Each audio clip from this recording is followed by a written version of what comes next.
A Bitcoin scam on Facebook could cost Facebook a pretty penny, and you won't believe who is involved in this scam. We'll give you the details after this. BitBoy!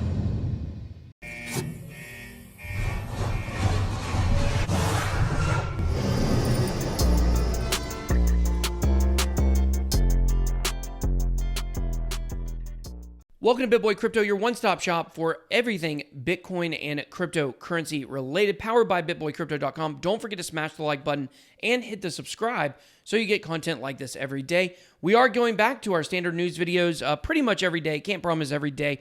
Hope you guys enjoyed the earlier video today, the War on Bitcoin Part 2. You guys can check that video out by clicking above. So here we go, guys. We're going to be talking today about a lot of different stories on BitBoyCrypto.com, and then another story that's not. We're going to be talking IOST a little bit. So here we go. You guys see Bitcoin at $10,236. It has taken a 1% dip.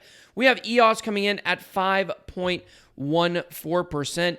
Bitcoin dominance is still hovering around 70% right now. And, you know, I don't think we're going to see it go much higher than that. It looks like that 70% level for Bitcoin dominance seems to be resistance. Every time it gets down there, it crashes back down below 70%. It hasn't been able to sustain a run over 70%, and that's good if you're into altcoins.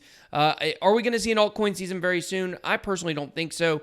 I thought we were at several different points in the past, but right now it looks like Bitcoin is going to continue to drive the market. So here we go, guys. We are on BitBoyCrypto.com. Make sure to check out the website. We're going to be looking at several stories from here today, including Huobi Group partnering with the University of Gibraltar, potential trouble for Kakao in South Korea. A very interesting story involving the health industry and blockchain.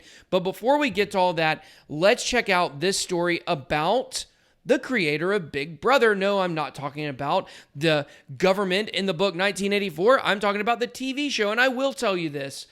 Big Brother is my favorite show on TV. When football is not on, it's my go-to. We watch it several times a week as a family, and I really, really enjoy it. I like the way that, you know, people have to learn to get along and kind of play chess, not checkers. Some of you guys might get that. But the creator of Big Brother was actually Dutch. So we have the American Big Brother. There's the Canadian Big Brother. There's all kinds, the UK Big Brother. There's Big Brother everywhere. It's basically a, reality show where people live together and they try to vote each other out and be the last one standing to win a prize. It's very interesting. I really love it. They can't come out of the house for like 90 days and things like that. Well, the creator of this is Dutch billionaire John de Mol. Now, he recently is suing Facebook in his home country of the Netherlands. Now, what happened is there was a series of ads on Facebook where scams were using his name and getting through the Facebook ad filters to be able to basically scam people out of Bitcoin. So he said that the company seemed like it was going to work with him for a while, but that was just a smokescreen, and they really never had any intentions of working with him to settle this score. So basically what he's done now is he has sued them, and like I said here, he said, after 3 months of negotiating, it has been clear to me that it is impossible to come to an agreement with Facebook on the misleading Bitcoin advertisements. Now, I don't even know how they got Bitcoin advertisements past the Facebook filter at all, because when I first started in crypto, you couldn't do that at all. They banned all Bitcoin and cryptocurrency ads. I know they've gotten a little more lenient, but this could make them, once again, close that up. It says lawyers say that consumers were swindled out of 1.7 million euros, worth about 1.9 million US dollars, by the de Mol linked ads. So he was not the only one targeted. As you can see, several Dutch celebrities were targeted and things like that. So, okay, back to BitBoyCrypto.com. I've got a very interesting story on the website right now. Health industries turn to blockchain technology. Now, I did not know this. This was very, very interesting to me. Over the summer, the Food and Drug Administration, the FDA, as you probably know it, launched a pilot program utilizing blockchain technology for pharmaceutical purposes. IBM, Walmart, Merck, and KPMG all collaborated with the FDA to test the blockchain, and is going to conclude at the end of this year. So the FDA is testing out blockchain. I don't know how this one slipped by me, but this is really big and a really huge development. Now, they're saying this could be for food safety concerns.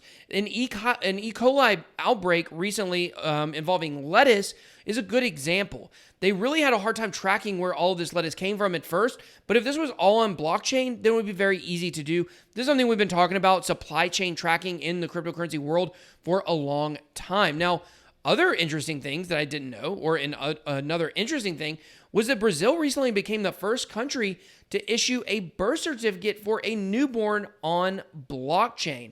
So what you had to do is confirm the live birth at the hospital. The parents had to create a digital identity for the baby, and step 3 would be the collected information is sent to the notary's office, and boom, you got a baby on the blockchain. So there you go. Very interesting stuff.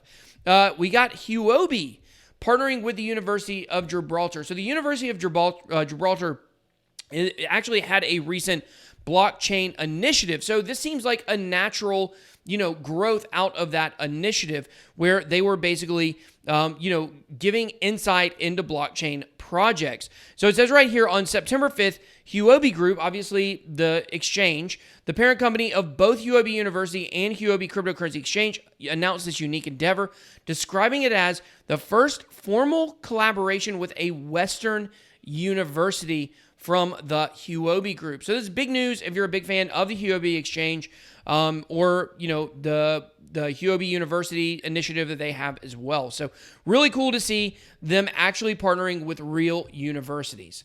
So potential trouble for South Korea's Kakao. Now, this is a story we've covered a few times on the channel, which is Kakao, a South Korean messaging giant, recently has announced they're coming out with their own blockchain and cryptocurrency. Well, in a weird turn of events, the South Korean government has said that Kakao is basically too big to be able to be traded in South Korea. So right now, Kakao is looking for other crypto exchanges in China and other places to get listed, but it probably will not be able to get on a platform in its home country. So very negative news for Kakao, in my opinion. And I don't know, Korea is one of these countries that reminds me a lot of China and the United States in terms of it's like one day it's hot on crypto, one day it's cold on crypto. So we'll just kind of have to see how this goes. We do know South Korea recently opened up a special blockchain city, a district for blockchain companies to come to be able to maneuver without being under the regulation of current digital asset laws in South Korea. So we'll just have to see if that makes a mark. So here we go, guys. IOST, we're definitely going to be doing some IOST news over the next few weeks. Why? Because Q3 rewards are coming out here pretty soon, or at least the contribution reports. So if you are involved in IOST, if you didn't know, I run a node on IOST, a block producing node. We're producing blocks every single day. BitBoy, you can see my node right here. Look at this, tier 1. The second one listed, but number 1 in all your hearts and minds. BitBoy Crypto. BitBoy Crypt is my account name there if you're trying to vote for me. I was one of 19 partner nodes that made outstanding contributions to IOST ecosystem in their respective areas and received highest tier 1 rewards. And we look to get tier 1 rewards again. What that means is if you invest in IOST and you vote for my node, then you are going to get a significant amount of rewards. So the quarter is up at the end of September. So definitely be on the lookout for more IOST content as we get a little closer to that date. And the best time, if you're interested in investing in IOST, not financial advice, but the very best time is the very, very, very end of a quarter, because that means for the next quarter, you will get the full amount of rewards, and they're very significant. Some of nodes are paying in between 10 and 30%. I'm not sure what mine is at right now. I think it's around 15 to 20%. We definitely do have one of the top nodes in IOST. So, hey, I would love your vote. So that's all we got for today. Thank you guys so much for watching this video. Don't forget, hit the subscribe button, smash the like button. Don't break your computer. BitBoy out.